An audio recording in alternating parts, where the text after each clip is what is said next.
രണ്ടാം വരവ്. ഈ പഠന പരമ്പരയിലെ മൂന്നാമത്തെ പഠനത്തിലേക്ക് നമ്മൾ പ്രവേശിച്ചിരിക്കുകയാണ്. കഴിഞ്ഞ പഠനങ്ങളിലൂടെ നിങ്ങളുടെ ഹൃദയം ജ്വലിക്കുന്നുണ്ടാകുമെന്ന് ഞാൻ വിശ്വസിക്കുന്നു. മുൻപ് പറഞ്ഞ പോലെ നമ്മൾ ജ്ഞാനത്തിന് വേണ്ടി പ്രാർത്ഥിക്കുകയും ദൈവരാജ്യത്തിൻ്റെ രഹസ്യങ്ങൾ നമുക്കാണ് വെളിപ്പെടുത്തി തന്നിരിക്കുന്നത് എന്നുള്ള ബോധ്യത്തിൽ നമ്മൾ മുന്നേറണം. നമുക്കൊരു നിമിഷം ഒന്ന് പ്രാർത്ഥിക്കാം. പരിശുദ്ധാത്മാവേ, എന്നിൽ നിറയണമേ, നിറഞ്ഞു കവിയണമേ, കവിഞ്ഞൊഴുകണമേ. പുതിയൊരു ജനനം നൽകും പരിശുദ്ധാത്മാവേ, പുതിയൊരു ശക്തിയിലുണരാ കൃപ നീ ചൊരിയണമേ. പരിശുദ്ധാത്മാവേ, എന്നിൽ നിറയണമേ, നിറഞ്ഞു കവിയണമേ, കവിഞ്ഞൊഴുകണമേ. ഓ പരിശുദ്ധാത്മാവേ, ഇപ്പോൾ ഇത് കേട്ടുകൊണ്ടിരിക്കുന്ന ഞങ്ങളെല്ലാവരെയും സഹായിക്കണമേ. Praise the Lord. സ്നേഹമുള്ളവരെയും, കഴിഞ്ഞ പഠനത്തിൽ നമ്മൾ മനസ്സിലാക്കി സുവിശേഷത്തിലെ മിക്കവാറും എല്ലാ ഉപമകളും തന്നെ ദൈവരാജ്യ യുഗാന്ത്യത്തിലേക്ക്, എസ്കറ്റോളജിക്കൽ ഹോപ്പ്, ആ യുഗാന്ത്യപരമായ പ്രത്യാശയിലേക്ക് നയിക്കുന്നതായിട്ടാണ്. യുഗാന്ത്യത്തെക്കുറിച്ചും ഈശോയുടെ വീണ്ടും വരവിനെക്കുറിച്ചും അത്രയ്ക്ക് ആശയ പ്രബുദ്ധത നിറഞ്ഞു നിൽക്കുന്നത് കൊണ്ട് വാക്കുകളിൽ അത് പറയാൻ പറ്റില്ല എന്നുള്ളതാണ്. അതുകൊണ്ടാണ് വളരെയധികം ഉപമകളിലൂടെ ഈശോ അവതരിപ്പിച്ചത്.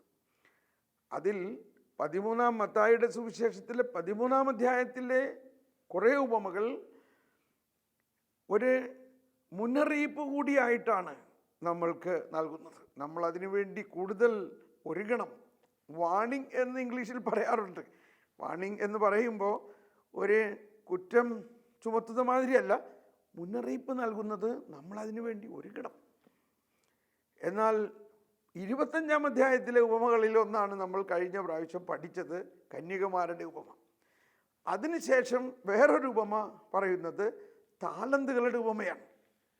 നമ്മൾ ഈ പഠനത്തിൽ ഇന്ന് ആ താലന്തിൻ്റെ ഉപമകളെക്കുറിച്ച് പഠിക്കുകയാണ്.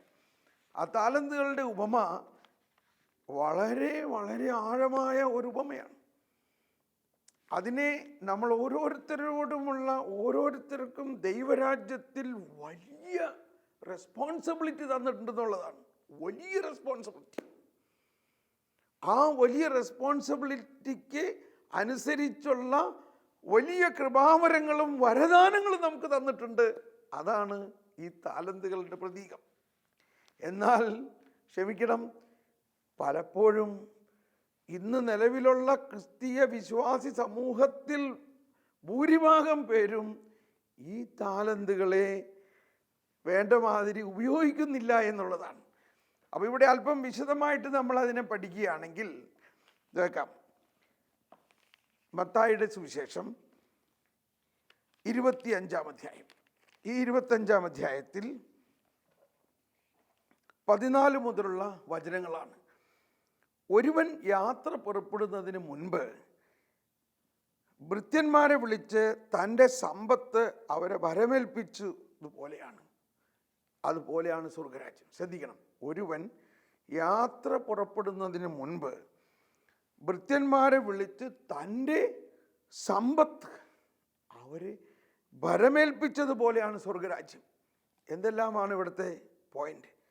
ഒരുവൻ, ആരാണ് ആ ഒരുവൻ? യാത്ര. എന്താണ് ആ യാത്ര? പുറപ്പെടുന്നതിന് മുമ്പ്. എപ്പോഴാണത് പുറപ്പെടുന്നത്? വിശുദ്ധ ഹിലാരിയോസ് സഭാപിതാക്കന്മാരിൽ ഒരാളായ വിശുദ്ധ ഹിലാരിയോസിൻ്റെ ഒരു പഠനത്തിൽ, പ്രബോധനത്തിലാണ് ഇതിനെക്കുറിച്ച് പറയുന്നത്. ഈ യാത്ര എന്ന് പറയുന്നത്, ഈ ഒരുവൻ എന്ന് പറയുന്നത് കർത്താവ് ഈശോ മിശിഹായാണ്. യാത്ര പുറപ്പെടുന്നതിന് മുൻപ് എന്ന് പറയുന്നത് ഈശോയുടെ പീഠാനുഭവത്തിൻ്റെ ആരംഭം മുതൽ ഇവിടെ പറയുന്നുണ്ട്. ഏറെക്കാലത്തിന് ശേഷം 19-ാമത്തെ വചനത്തിൽ പറയുകയാണ്, ഏറെക്കാലത്തിന് ശേഷം ആ ഭൃത്യന്മാരുടെ യജമാനൻ വന്നു അവരുമായി കണക്ക് തീർത്തു. അപ്പോൾ ഈ ഏറെക്കാലത്തിന് ശേഷം എന്നത് കർത്താവിൻ്റെ രണ്ടാം വരവ്, ഈശോയുടെ രണ്ടാം വരവാണ്.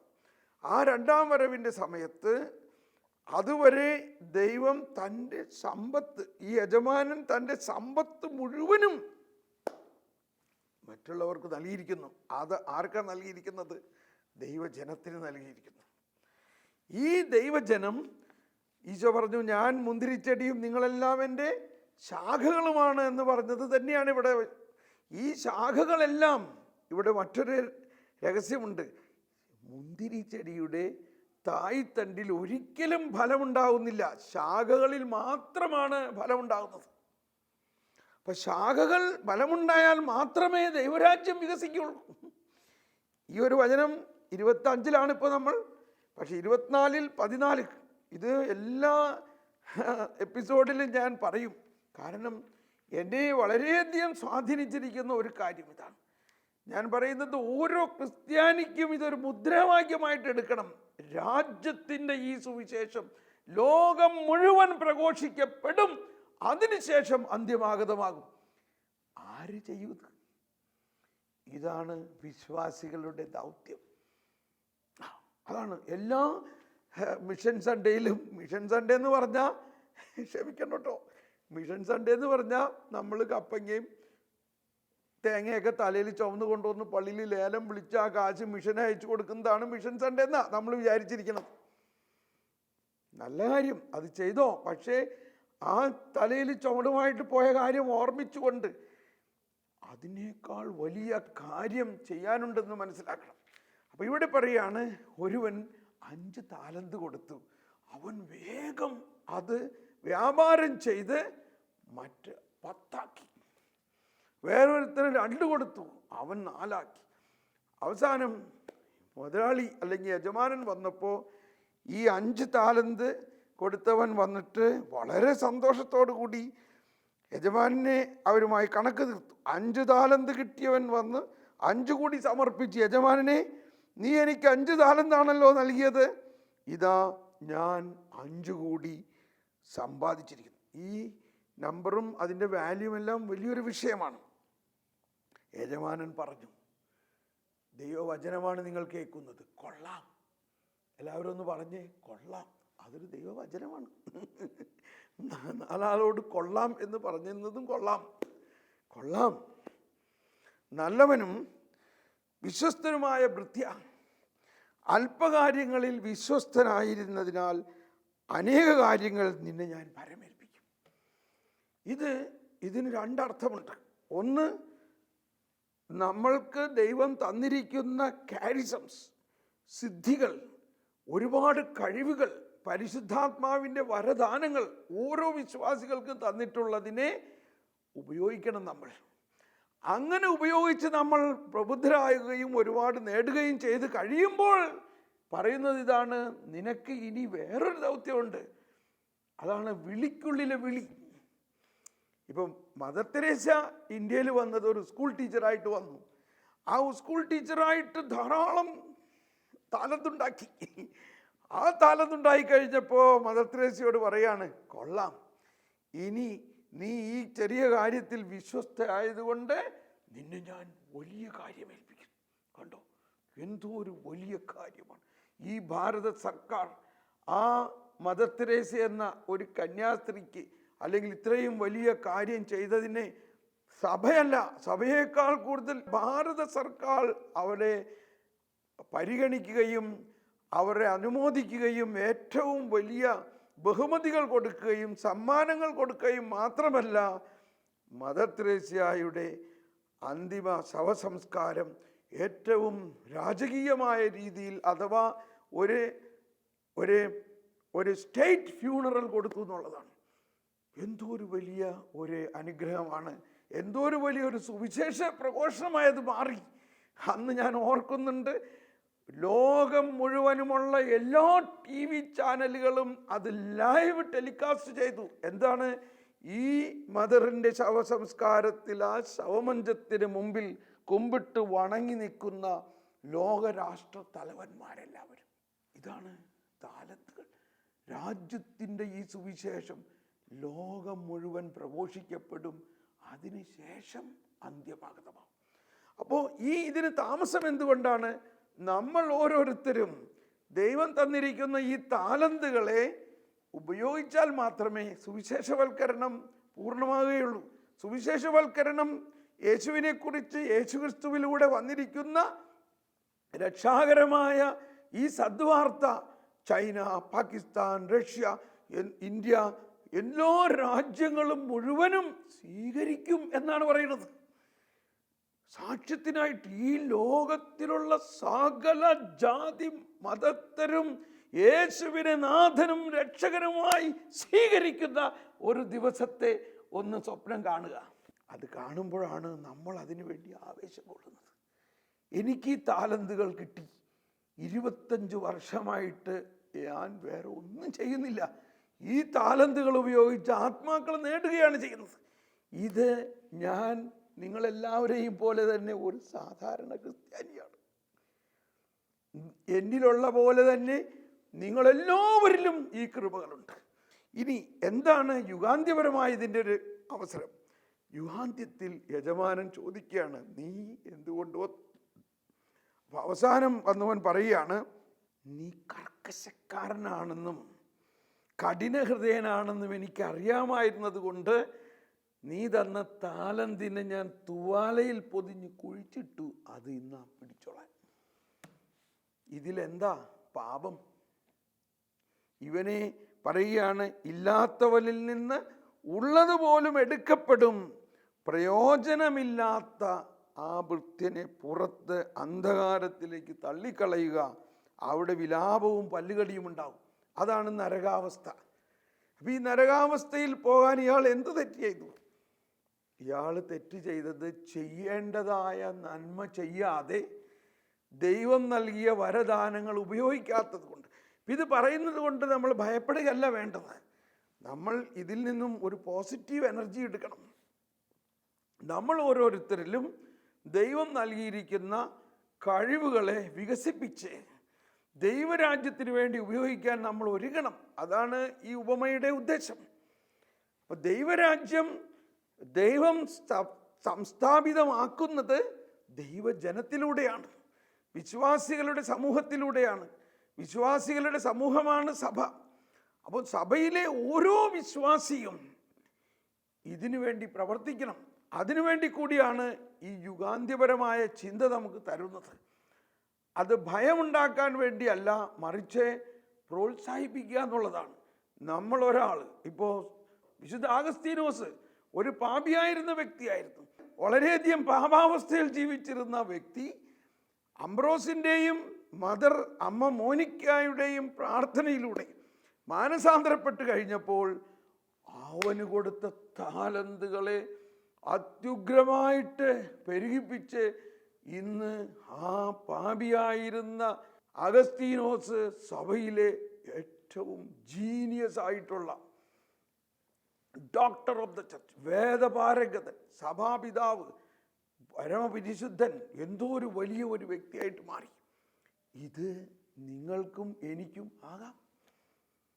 നമ്മൾ ഓരോരുത്തർക്കും ഇങ്ങനെ ആകാം എന്നാണ് നമ്മൾ മനസ്സിലാക്കേണ്ടത്. അപ്പോൾ യുഗാന്ത്യത്തിലെ വീക്ഷിച്ച് നോക്കുമ്പോൾ കർത്താവ് നമ്മളോട് കണക്ക് ചോദിക്കുന്നത് നമ്മളെ കുറ്റപ്പെടുത്തുക എന്ന അർത്ഥത്തിലല്ല, നമ്മളെ സമ്മാനിക്കാൻ വേണ്ടിയാണ്. കൊള്ളാം, നല്ലവനും വിശ്വസ്തനുമായ ഭൃത്യ, നീ ചെറിയ കാര്യത്തിൽ വിശ്വസ്തനായതുകൊണ്ട് നിന്നെ മരണാനന്തരം വലിയ കാര്യമേൽപ്പിക്കും. ഇന്ന് മദർ തെരേസ എന്ത് ചെയ്യണു, ഇന്ന് ജോൺ പോൾ രണ്ടാമൻ എന്ത് ചെയ്യണു, ഇന്ന് കൊച്ചു ത്രേസ്യ എന്ത് ചെയ്യണു എന്ന പോലെ ഇന്ന് അൽഫോൻസാമ്മ എന്ത് ചെയ്യണു, മരണാനന്തര ജീവിതത്തിലും നമുക്ക് വലിയ കാര്യങ്ങൾ ചെയ്യാനുള്ള പോസിബിലിറ്റീസ് ഉണ്ട്. നമ്മുടെ വലിയ ഓഫീസിൽ ഇങ്ങനെ പാടുന്നു, എല്ലാവരും നിന്നെ പാർത്തിരിക്കുന്നു. അധ്വാനത്തിന് സമ്മാനം നേടാൻ നാഥാമൃതരെല്ലാം നിന്നുടെ ആഗമദിനവും കാത്തക്ഷരായി കഴിയുന്നു. സ്നേഹമുള്ളവരെ, ഇത് ഇവിടെ വെച്ച് നമ്മൾ പാടുമ്പോൾ നമ്മൾക്ക് വരാനിരിക്കുന്ന ആ അന്തിമ സമാഗമത്തെക്കുറിച്ച് നമ്മൾ ചിന്തിക്കണം. നമ്മൾ കർത്താവിൻ്റെ മുമ്പിൽ, രാജാതിരാജൻ്റെ മുമ്പിൽ കിരീടം ധരിച്ച് നിൽക്കുമ്പോൾ നമ്മൾ സമ്മാനാർഹമാകുന്ന ഒരുപാട് കാര്യങ്ങൾ നമ്മൾ ഇന്ന് ചെയ്യുന്നുണ്ട്. നമ്മൾ ചെയ്യുന്ന ഒരു കൊന്ത പ്രാർത്ഥനയിൽ തന്നെ നമ്മൾ പ്രാർത്ഥിക്കുന്നു, ഓ എൻ്റെ ഈശോയെ, ഞങ്ങളുടെ പാവങ്ങൾ ക്ഷമിക്കണമെന്ന രാത്രിയിൽ ഞങ്ങൾ രക്ഷിക്കണമേ, എല്ലാ ആത്മാക്കളെയും, പ്രത്യേകിച്ച് അങ്ങയുടെ കാരുണ്യം ഏറ്റവും കൂടുതൽ ആവശ്യമുള്ള ആത്മാക്കളെയും സ്വർഗത്തിലേക്ക് ആനയിക്കണേ. ആ ഓരോ പ്രാർത്ഥനയിലും നമ്മൾ സ്വർഗത്തിലേക്ക് ആത്മാക്കളെ നേടിക്കൊണ്ടിരിക്കുകയാണ്. അനേകം വിജാതീയരിലേക്ക് യേശുവിനെ കുറിച്ച് അറിവ് നൽകുകയാണ്. അപ്പോൾ ദൈവരാജ്യത്തിൻ്റെ ഈ പ്രവർത്തനത്തെ നമ്മൾ വികസിപ്പിക്കണം. ഇങ്ങനെ നമ്മുടെ യുഗാന്തപരമായ ഒരു ചിന്ത ഇപ്പോഴേ നമ്മൾക്കുണ്ടാകുമ്പോൾ മാത്രമേ നമ്മൾക്ക് ദൈവരാജ്യത്തിൻ്റെ വിസ്തൃതി വളർത്തുന്നതിന് നമ്മൾ ഓരോരുത്തരെയും കർത്താവ് താലന്തുകൾ ഏൽപ്പിച്ചിരിക്കുന്നു. അതാണ് ഒരുവൻ യാത്ര പുറപ്പെടുന്നതിന് മുൻപ് ഭൃത്യന്മാരെ വിളിച്ച് തൻ്റെ സമ്പത്ത്, നമ്മളൊരു കാര്യസ്ഥനാണ്, നമ്മുടെ സ്വന്തമല്ല ഇതൊന്നും. എനിക്ക് കിട്ടിയിരിക്കുന്ന കഴിവുകൾ, നമ്മൾ ഓരോരുത്തർക്കും കിട്ടിയിരിക്കുന്ന കഴിവുകളും വരദാനങ്ങളും വചനപ്രഘോഷണ സാധ്യതകളും എല്ലാം നമ്മുടെ സ്വന്തമല്ല. ദൈവത്തിൻ്റെ സമ്പത്തിൽ നമ്മളെ വിശ്വസ്തയോടെ ഏൽപ്പിച്ചിരിക്കുകയാണ്. നീ ഇതുപയോഗിച്ച് വർദ്ധിപ്പിക്കുക. അതുപയോഗിച്ച് വർദ്ധിപ്പിച്ച് കഴിഞ്ഞ് തിരിച്ചു വരുമ്പോൾ നമുക്ക് വലിയൊരു സമ്മാനം കർത്താവ് തരുന്നു. ഈ ഒരു പ്രതീക്ഷ, സ്നേഹമുള്ളവരെ, എല്ലാ ക്രൈസ്തവരും ഉണ്ടാകണം. അതാണ് യുഗാന്ത്യത്തിലേക്ക് ഉള്ള ഈ ഉപമയുടെ പ്രധാന. അങ്ങനെ ആ ഉപമയ്ക്ക് ശേഷം തുടർന്ന് മത്തായിയുടെ സുവിശേഷം 25-ാം അധ്യായത്തിൽ അവസാന വിധിയിൽ പറയുന്ന മറ്റൊരു കാര്യമാണ്, മനുഷ്യപുത്രൻ എല്ലാ ദൂതന്മാരോടുകൂടെ മഹത്വത്തിൽ എഴുന്നള്ളുമ്പോൾ അവൻ തൻ്റെ മഹിമയുടെ സിംഹാസനത്തിൽ ഉപവിഷ്ടനാകും. അവൻ്റെ മുമ്പിൽ എല്ലാ ജനതകളും ഒരുമിച്ച് കൂട്ടപ്പെടും. ഇവിടെയാണ് രണ്ടായി തിരിക്കുന്നു. ഇടയൻ ചെമ്മരിയാടുകളെ കോലാടുകളിൽ നിന്ന് വേർതിരിക്കുന്നത് പോലെ അവൻ അവരെ തമ്മിൽ വേർതിരിക്കും. അവൻ ചെമ്മരിയാടുകളെ തൻ്റെ വലതുവശത്തും കോലാടുകളെ ഇടതുവശത്തും നിർത്തും.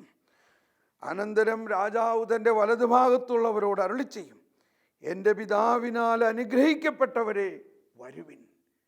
ഇത് നമ്മൾ കഴിഞ്ഞ പഠനത്തിൽ പറഞ്ഞൊരു കാര്യമാണ്, എങ്കിലും ഇത് വിശദമായി ചിന്തിക്കേണ്ട ഒരു കാര്യമാണ്. അതിൻ്റെ ഒരു കാര്യം മാത്രം നമ്മളിപ്പോൾ പറയുകയാണ്. എൻ്റെ പിതാവിനാൽ അനുഗ്രഹിക്കപ്പെട്ടവരെ വരുവിൻ. അല്ല, വീണ്ടും നമ്മളെ അനുഗ്രഹിക്കാനാണ്. ലോകസ്ഥാപനത്തിന് മുമ്പ് തന്നെ സജ്ജമാക്കിയിരിക്കുന്ന രാജ്യം അവകാശപ്പെടുത്തുവിൻ. ഇത് അവകാശപ്പെടുത്തുവിൻ എന്ന് പറഞ്ഞിട്ട് പറയുന്ന കാര്യമാണ്. എന്തെന്നാൽ എനിക്ക് വിശന്നു, നിങ്ങൾ ഭക്ഷിക്കാൻ തന്നു. എനിക്ക് ദാഹിച്ചു, നിങ്ങൾ കുടിക്കാൻ തന്നു. ഞാൻ പരദേശിയായിരുന്നു, നിങ്ങൾ എന്നെ സ്വീകരിച്ചു. ഞാൻ നഗ്നനായിരുന്നു, നിങ്ങൾ എന്നെ ഉടുപ്പിച്ചു. ഞാൻ രോഗിയായിരുന്നു, നിങ്ങൾ എന്നെ സന്ദർശിച്ചു. ഞാൻ കാരാഗൃഹത്തിലായിരുന്നു, നിങ്ങൾ എൻ്റെ അടുത്ത് വന്നു. അപ്പോൾ നീതിമാന്മാർ ഇങ്ങനെ മറുപടി, കർത്താവേ, നിന്നെ വിശക്കുന്നവനായി കണ്ട് ഞങ്ങൾ ആഹാരം നൽകിയതും ദാഹിക്കുന്നവനായി കണ്ട് കുടിക്കാൻ നൽകിയതും എപ്പോൾ? നിന്നെ പരദേശിയായി കണ്ട് സ്വീകരിച്ചതും നഗ്നനായി കണ്ട് ഉടുപ്പിച്ചതും എപ്പോൾ? നിന്നെ ഞങ്ങൾ രോഗാവസ്ഥയിലോ കാരാഗൃഹത്തിലോ കണ്ട് സന്ദർശിച്ചത് എപ്പോൾ?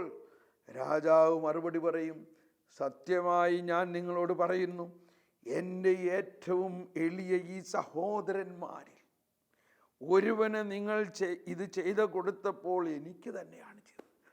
സ്നേഹമുള്ളവരെ, ഇവിടെയാണ് വീണ്ടും അന്ത്യവിധിയെ, രണ്ടാം വരവിന് വേണ്ടിയുള്ള ഒരുക്കം. ഈ ലോകത്തിലുള്ള സകല ദരിദ്രരും സകല കഷ്ടത അനുഭവിക്കുന്നവരും എല്ലാവരെയും നമ്മൾ ഈശോയുടെ സ്വന്തം സഹോദരന്മാരായിട്ട് മാത്രമല്ല ഈശോ തന്നെയായിട്ടാണ് കാണേണ്ടത്. ഇതാണ് വീണ്ടും മദർ തെരേസയുടെ വിജയത്തിൻ്റെ ഒരു കാര്യം. ഞാൻ ഒരുപാട് മദർ തെരേസ്യ സിസ്റ്റേഴ്സിനെ ധ്യാനിപ്പിക്കാൻ എനിക്ക് അവസരം കിട്ടിയിട്ടുണ്ട്. മദറിനെ നേരിട്ട് കാണാൻ അവസരം കിട്ടിയിട്ടുണ്ട്. അവരെ ധ്യാനിപ്പിക്കുമ്പോൾ എൻ്റെ ഉള്ളിൽ നിന്ന് ഏറ്റവും ഒഴുകുന്ന ഒരു പ്രചോദനം മദർ പറയാറുള്ളൊരു കാര്യം ഇതാണ്. ഈശോ പറഞ്ഞു, ഞാൻ രോഗിയായിരുന്നു, അപ്പോൾ നീ എന്നെ വന്ന് കണ്ടു. When I was sick, you visited me. Isho ഇങ്ങനെ പറഞ്ഞില്ല. എല്ലാ രോഗികളും എന്നെ പോലെ ആണെന്ന് അല്ല ഈശോ പറഞ്ഞത്, ഞാനായിരുന്നു ആ രോഗി.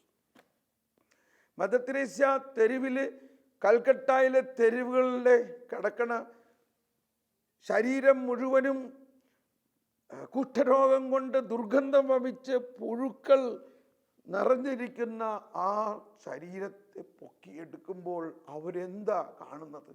അത് ശരിക്കും സാക്ഷാൽ സത്യമായും ക്രിസ്തു തന്നെ ആണ് എന്നാണ് അവർ വിശ്വസിക്കുന്നത്. അതാണ് ഇന്ന് ഓരോ മദർ തെരേസ്യ സിസ്റ്ററും വിശ്വസിക്കുന്നത്. അതുകൊണ്ടാണ് അവർക്ക് അതുപോലെ ഈ ഭാരതത്തിൽ എല്ലാ സ്റ്റേറ്റുകളിലും ഉള്ള കുഷ്ഠരോഗ ആശുപത്രികളും കുഷ്ഠരോഗ സാനിറ്റോറിയങ്ങളും, കൽക്കട്ടയിലെ കുഷ്ഠരോഗ സാനിറ്റോറിയത്തിലൊക്കെ ഒന്ന് പോയി കാണണം. ഞാൻ ഒറീസയിലുള്ള അവരുടെ കുഷ്ഠരോഗ സാനിറ്റോറിയത്തിൽ പോയിട്ടുണ്ട്. അതുപോലെ തന്നെ റാഞ്ചിയിൽ പോലീസുകാർ വഴിയിൽ നിന്നും പൊക്കിക്കൊണ്ടുവരുന്ന കുഷ്ഠരോഗികളെ അവർക്ക് തന്നെ എടുക്കാൻ പറ്റാണ്ട് ആരെ കൊണ്ടെങ്കിലും കള്ളുകുടിയന്മാരെ കൊണ്ട് അവരെ കുടിപ്പിച്ചിട്ട് കൊണ്ടുപോയി അവിടെ വണ്ടിയിൽ നിന്ന് തട്ടി എറിയാറാണ് പതിവ്. എന്നാൽ ഒരു മദർ തെരേസ്യ സിസ്റ്റർ അവരെ വാരിയെടുക്കുകയാണ്. എന്തുകൊണ്ട്? അവർ വിശ്വസിക്കുന്നു ഈ കുഷ്ഠരോഗി യേശുവാണ്. സ്നേഹമുള്ളവരെ, ഇതാണ് ക്രിസ്ത്യാനിക്കുണ്ടാകേണ്ട മറ്റൊരു ബോധ്യം. ഇന്ന് നമ്മുടെ ജീവിതത്തിൽ, നമ്മുടെ സമൂഹത്തിൽ ഒരുപാട് പേര് ഈ തരത്തിലുള്ള ആതുര സേവനത്തിൽ ചെയ്യുന്നുണ്ട്. ഒരുപാട് നേഴ്സുമാർ. എന്തുകൊണ്ടാണ് ഇത്രയും നേഴ്സുമാർ ഈ കേരളത്തിൽ നിന്നുണ്ടാകുന്നത്? ഒരുപാട് നേഴ്സുമാർ, അതൊരു വിളിയാണ്. It's a divine call. കാരണം ഈ ലോകത്തിൻ്റെ നാനാഭാഗത്ത് അറേബ്യൻ രാജ്യങ്ങളിലുള്ള അറബികൾ അവരോട് പറയാണ്, നീ രോഗിയായിരുന്നു, ഞാൻ രോഗിയായിരുന്നപ്പോൾ നീ കണ്ടു എന്നെ. അപ്പോൾ അവരെല്ലാവരിലും ക്രിസ്തുവിനെ കാണാനും അങ്ങനെ ദൈവരാജ്യത്തിൻ്റെ യുഗാന്ത്യപരമായ ആ വീക്ഷണത്തിൽ നമ്മൾ നോക്കുമ്പോൾ നമ്മൾക്ക് തന്നിരിക്കുന്ന കഴിവുകളെ ഇത്തരത്തിൽ ഉപയോഗിക്കുമ്പോഴാണ് നമ്മൾ ദൈവരാജ്യം വികസിപ്പിക്കുന്നത്. നമുക്ക് പ്രാർത്ഥിക്കാം സ്നേഹമുള്ളവരെ. അപ്പോൾ ഇതെല്ലാം വളരെ പോസിറ്റീവായിട്ട് നിങ്ങൾ മനസ്സിലാക്കുന്നു എന്ന് ഞാൻ വിശ്വസിക്കുന്നു. നമ്മൾ ദൈവരാജ്യത്തെക്കുറിച്ച് ഭയപ്പെടുകയല്ല വേണ്ടത്, വളരെയധികം സന്തോഷത്തോടെ അതിലേക്ക് ചെല്ലാൻ വേണ്ടി യേശുവിൻ്റെ സ്വന്തമായിട്ട് നമ്മൾ പ്രവർത്തിക്കണം. നമ്മുടെ കഴിവുകളെല്ലാം ഉപയോഗിച്ചുകൊണ്ട് ഓരോരുത്തർക്കും ലഭിച്ചിരിക്കുന്ന കഴിവുകളെ ഉപയോഗിക്കുക. നമ്മുടെ സ്വന്തക്കാരിലും അയൽവാസികളിലും ലോകം മുഴുവൻ ഉപയോഗിക്കുക. അപ്പോൾ ആതുര സേവന രംഗത്തും ഇതിന് വീണ്ടും അർത്ഥമുണ്ട്. എനിക്ക് വിശന്നു, എനിക്ക് ദാഹിച്ചു എന്ന് പറയുന്നത് ഈ ഭൗതിക തലത്തിലുള്ള ദാഹശമനത്തിനോടൊപ്പം ആത്മീയ ദാഹശമനവും കൂടി നമ്മൾ മനസ്സിലാക്കണം. അത് നമുക്ക് വേറൊരു എപ്പിസോഡിൽ ഇനി കേൾക്കാം. നമുക്ക് പ്രാർത്ഥിക്കാം. സ്നേഹമുള്ളവരെ, നമ്മൾ അല്പം പോലും നിരാശപ്പെടേണ്ടതില്ല. ദൈവം നമുക്ക് വളരെയധികം താലന്തുകൾ തന്നിട്ടുണ്ട്. ഈ താലന്തുകളെ മൂടിവെക്കാതെ, ഈ താലന്തുകളെ കുഴിച്ചിടാതെ, കർക്കശക്കാരനല്ല ദൈവം. കർത്താവ് ഒരു കർക്കശക്കാരനായിട്ടോ അല്ലെങ്കിൽ ഒരു കഠിനഹൃദയനായിട്ടോ കാണാതെ, ഓ ദൈവമേ, ഞങ്ങൾ അങ്ങയുടെ കരുണയിൽ ആശ്രയിക്കുന്നു. അങ്ങ് കരുണാസമ്പന്നനായ ദൈവമാണ്. അങ്ങയുടെ ആ കരുണ, അങ്ങയ്ക്ക് പാപികളോടുള്ള സ്നേഹമാണ് കരുണ. ആ കരുണയിൽ ഞങ്ങൾ വിശ്വസിക്കുന്നു. അങ്ങയുടെ അനുകമ്പ പർവ്വതത്തോളം ഉയർന്നിരിക്കുന്നു, ആകാശത്തോളം ഉയർന്നിരിക്കുന്നു. ഓ ദൈവമേ, ഞങ്ങളോട് കരുണയായിരിക്കണമേ. ഞങ്ങൾക്ക് നൽകിയിരിക്കുന്ന അനുഗ്രഹങ്ങളെ കൂടുതൽ ബലഭൂയിഷ്ഠമാക്കി ലോകമെമ്പാടും വേണ്ടി ഉപയോഗിക്കാനും, അങ്ങനെ രാജ്യത്തിൻ്റെ ഈ സുവിശേഷം ലോകം മുഴുവൻ പ്രഘോഷിക്കപ്പെടും. അതിനുശേഷം അന്ത്യമാകും. അതിനുവേണ്ടി ഞങ്ങളിതാ തയ്യാറെടുക്കുന്നു. Praise the Lord.